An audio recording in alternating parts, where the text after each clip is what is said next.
Hey, what's happening? Thank y'all for being here. I hope you all are feeling as great as I'm feeling. Thank you. Like I said, uh, let's get to it. Let's talk about self-image.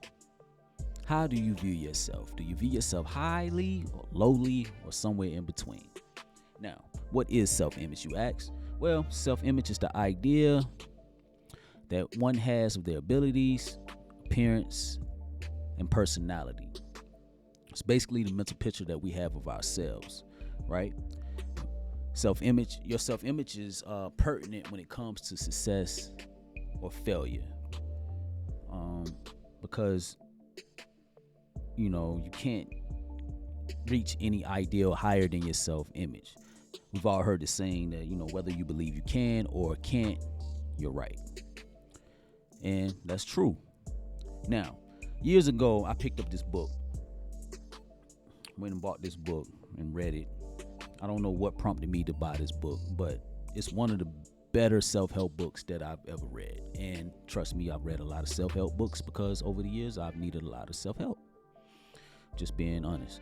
But this is one of the better ones, and this book is none other than Psycho-Cybernetics by Dr. Maxwell Maltz.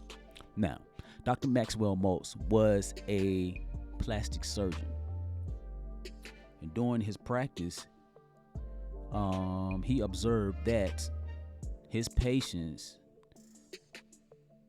would, a lot of times after surgery, would develop a improved self-image of themselves and go on to live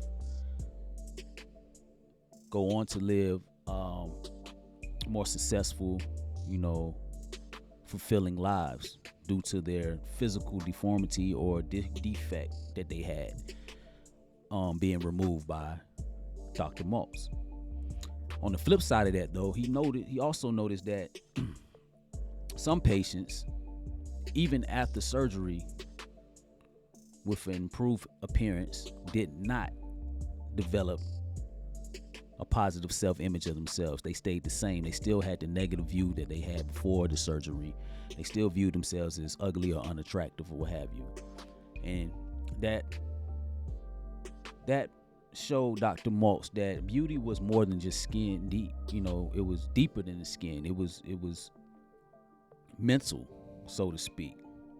And so he ended up writing this book called Psycho-Cybernetics. Psycho dealing with the mental, cybernetics dealing with machine or computers, and basically saying that our brain is like a computer, so to speak.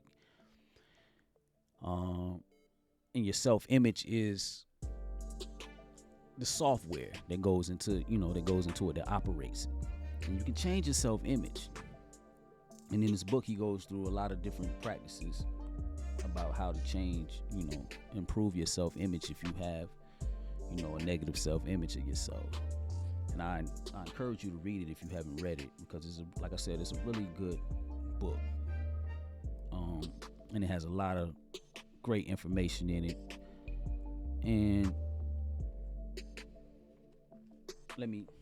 with that said, let me read a couple of passages out of this, because this book, I have it, is highly highlighted, but I'll read a couple of things. So, the self-image is the key to human personality and human behavior. Change the self-image and you change the personality and the behavior. The self-image sets the boundaries of individual accomplishment. It defines what you can and cannot do. Expand the self-image and you expand the area of the possible. The development of an adequate, realistic self-image will seem to imbue the individual with new capabilities, new talents, and literally turn failure into success. One more. The secret to this, to really live, that is, to find life reasonably satisfying, you must have an adequate and realistic self-image that you can live with. You must find yourself acceptable to you. You must have a wholesome self-esteem.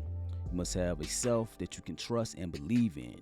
You must have a self that you are not ashamed to be, and one that you can feel free to express creatively rather than hide or cover up. You must have a self that corresponds to reality so that you can function effectively in the real world. You must know yourself, both your strengths and your weaknesses. and to be honest with yourself concerning both. Your self-image must be a reasonable approximation of you, being neither more than you are nor less than you are. Like I said, man, this book is good. It gets deeper into how you can change your self-image, which we'll get into in a minute. But one other reasons why a positive self-image is important is because, like I said, it shapes your success or your failure. Being that he was a plastic surgeon, he's seen this, firsthand. We've all seen people in the real world where, who we might not deem at, we've all seen people who we might deem as attractive, and attraction is subjective, but we know, you got people that you think are maybe less attractive and more attractive. We know people, you might have seen people that are fairly attractive, but they don't have any self-confidence. They don't think highly of themselves. They walk around with their head dropped, hanging low, their shoulders slumped, don't have very good posture, don't make good eye contact. And on the flip side of that, we seen people who might not be as attractive, but they carry themselves with all the confidence in the world, and they give off this aura, of positivity, because they, of confidence, because they have a high self-image of themselves. That's why it's important. That self-image that you have of yourself, man, can be the difference between you getting hired or you getting denied the job. It can be the difference between you getting the sale and you not getting the sale. It's like how you carry yourself. It can be the difference between you getting a number and you not getting the girl's number. You know what I'm saying? So you gotta have a positive self-image of yourself.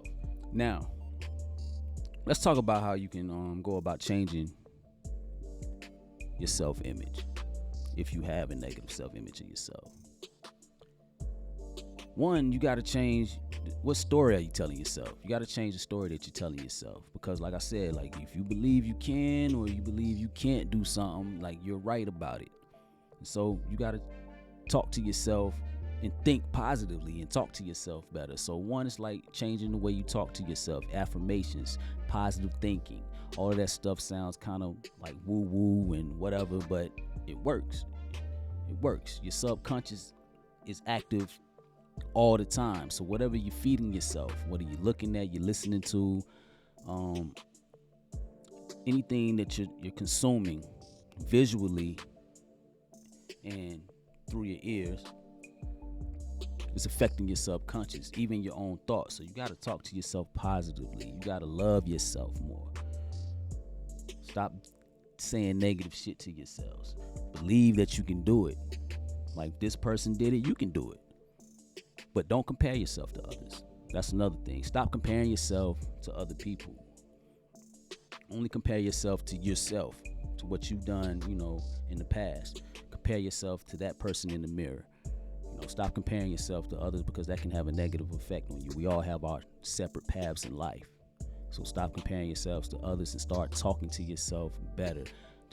Come up with some affirmations for yourself and say them every day. Think them every day in your head. Another way you can change, and this is all stuff that Dr. Maltz talked about in this book too, but another way that you can change your self-image from negative to positive is visualization and imagination. Some more woo-woo shit that y'all might not believe in, but imagination and visualization are key to success or failure. If you thinking negatively and you visualizing, like you imagining negative stuff, like negativity is gonna come about. Like Dr. Maltz, his book was shared amongst a lot of professional athletes back in the day, and it was shared in locker rooms. I think he mentioned like the great Lombardi coach shared this book with his team, which taught them to visualize an outcome, visualize a positive outcome, visualize yourself winning They would visualize themselves winning the game before the game even took place. They envision themselves performing well on the field before the game even took place, and that would translate on the field. He had golfers. They would visualize themselves, on the golf course performing well, and it would translate into real life. And so visualization works. Like if you got to go out, let's say you got to go out and give a speech and you're terrified of public speaking, visualize yourself giving a great speech. Visualize the crowd cheering you on. Visualize you articulating yourself eloquently during the speech, and it'll translate. See it in your mind's eye. You got to see it before you do it. See it before you become it in your mental, before you even become it in real life. That's real. That's the key to manifestation. We'll get to in later videos, but for now, back to self-image. Visualize yourself. I remember when I was younger, way younger, in middle school. I played basketball throughout school, and I had a coach tell me, visualize the ball going through the hoop. See the ball going in. Like before you even shoot it, you got to see the ball going in. Like mentally visualize yourself getting the ball in the hoop. I guess I was bricking a lot, but after he told me that and I grasped what he was saying, I noticed my shots got better because I was seeing the ball go through the hole. Visualization is key. Like imagine yourself, sit down, visualize, meditate on you realizing your goals. Assume the end, the feeling of the end result, as Neville Goddard would say. Shout out to Neville Goddard. Like I said, we'll get to that in later videos. Moving on, how else can you improve your self-image? I said talking to yourself, affirmations, visualization, stop comparing yourself to others, develop your strengths and weaknesses. That's another one. Like if you develop your strengths and your weaknesses, like that will help you garner confidence, improve your confidence. Just think about it. Like if you develop yourself and you're good at something, you got confidence in doing it. That's automatic self-confidence right there. You got you've done it before. You know how to do it. That's self-confidence. When you know how to do something and you're doing it, you can show and you can prove. That develops your self-confidence. So, your strengths, you can always improve upon yourself, and your weaknesses, just get better. Like pinpoint your weaknesses and get better at those things. Like if you feel like you got social anxiety, just talk to more people. The more you do it, the better you become at it. You'll garner confidence in those areas of your life. Develop your weaknesses and your strengths, man. Work on them. That develop that confidence, in turn develops your self-image. Another way is question your beliefs. What beliefs are you holding on to? Do they serve you? We all have like beliefs that we hold on to from childhood, which may not serve us right here, right now. Are they facts or merely assumptions? Do they hold any weight in your life right now? Only you can answer that. Question your beliefs. Why do you believe this? Why is this still a part of your life? Why are you still holding on to the shit that doesn't serve you? Like, why do you believe what you believe in? Is it true or is it just an assumption? Also, overcome your limiting beliefs. Like I said, whether you believe you can or can't, you're right. A lot of times we hold on to limiting beliefs. We get instilled in us. Somebody says we can't do something and we hold on to that. You got to overcome that. Those things become limiting beliefs. When somebody tells you something, let's say like your teacher told you can't do X, Y, and Z, and you just held on to that, or you raised your hand in class when you were younger and you got the answer wrong, and then you started to label yourself a dumbass, and you held on to that. So you said you wasn't good at math because you got this question wrong, and you started to hold on to that, and that becomes a limiting beliefs. And so you ended up not being good at math because you got one question wrong, because you held on to that, and that's a limiting belief. So let go of those limiting beliefs. Like, realize that you can do it if you want to do it. You can overcome if you want to overcome. Stop holding on to those limiting beliefs. Stop holding on to things from the past, those experiences. If you want to hold on to something, hold on to those positive experiences. And that's something else he talked about it in the book. Use your past positive experiences. Use those in the present moment. Meaning, go back and garner the feeling that you had when you did something successful in the past and bring it to now. And use that to develop your self-image. Now, you can use those positive self-images. You've overcome adversity in the past. A lot of times we forget that we've been through stuff in the past and we've overcome.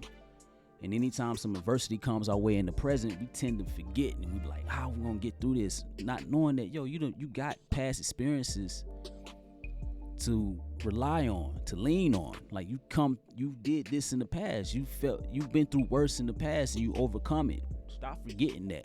Stop only thinking about the negative, thinking about the positive. Stop thinking like, what if this goes wrong, and start thinking, what if it goes right?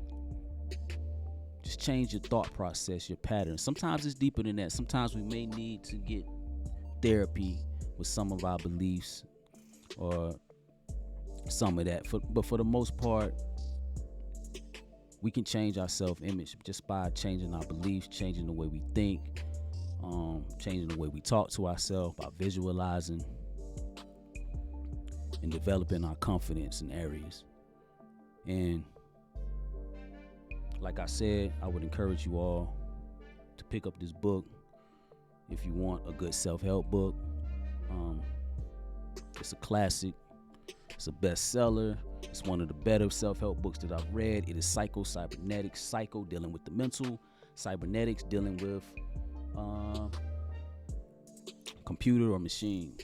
And putting those two things together. The idea that our brain or our mind is a computer that can be programmed and reprogrammed for our betterment. And with that said, man, I've rambled long enough. Hope you got something out of this video. If you didn't, I'm sorry. But until next time, I wish y'all love, man, and peace. I'm Art versus Arteria. Thank y'all for tuning in.